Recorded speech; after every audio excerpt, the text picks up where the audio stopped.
राधे राधे साथी प्रणाम। मेरो आफ्नो मोबाइल हराएका हुँदा यो जुन 2082 साल भाद्र महिनाको यो गोकर्णे औँसी बुवाको मुखेनी दिन छोराछोरीले अलि महँगो खालको राम्रो खालको बुवालाई अब बुढो हुनुभयो, धेरै वर्ष भयो, अब हामी एउटा उपहार दिउँ त भनेर अब उता छोरो पनि बाहिरबाट आएको अनि घरमा भएका सबैजनाले भएर चाहिँ तीन चारजना छोराछोरी भएर महँगो खालको मोबाइल किनिदिएको 15 दिन नपुगिकन अर्को पुर्णेको मेरो बालजुमा एउटा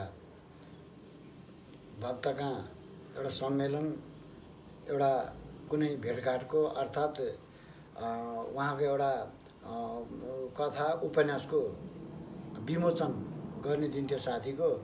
त्यहाँ गएको, त्यहाँ जाँदै त बाटोमा हिँड्दा एउटा साथीले फोन गर्यो। फोन गरेर साथीले लिन भनेर आएको त तल्लो बगलीमा फोन राखेछु। पछाडि आएर सुट त बगलीबाट फुत्त निकालेर थाहा पाएपछि यसो पैसा निकाल भनेर यसो छाम्छु त, तर पैसा त बगलीमै रहेछ। मोबाइल छैन भने यसो मोबाइल छाम्छु त मोबाइल झिकिसकेछ। अनि त्यही मान्छेले बा तपाईँ कहाँ जाने भन्यो। त्यसले यसरी चोर्यायो भने जस्तो लाएर मलाई त्यसरी बोल्न मन पनि लागेन, बोलिनँ। अनि फेरि यसो उता छाम्दाखेरि मोबाइल नभएपछि एक्कासी त्यसलाई सम्झाउनु पनि सकिनँ।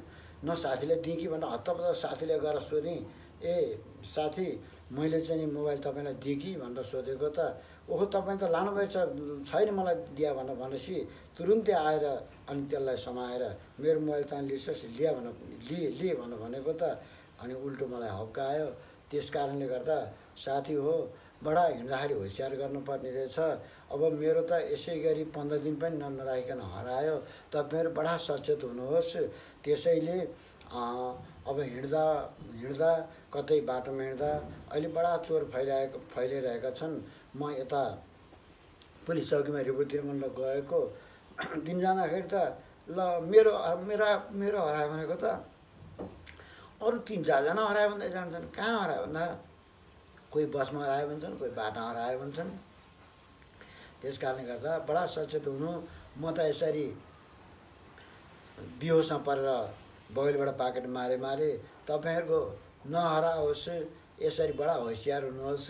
तल्लो जरीकोटको तल्लो बगलीमा नराख्नुहोस्, भित्री बगलीमा राख्नुहोस् अथवा बडो कमिजको बगलीमा हाल्नुहोस्, कुनै सेफ्टीमा राख्नुहोस्। अहिले बडा चोर छपछाइ भएका रहेछन् र अहिलेसम्म मेरो मोबाइल भेट्न सकेको छैन साथी हो।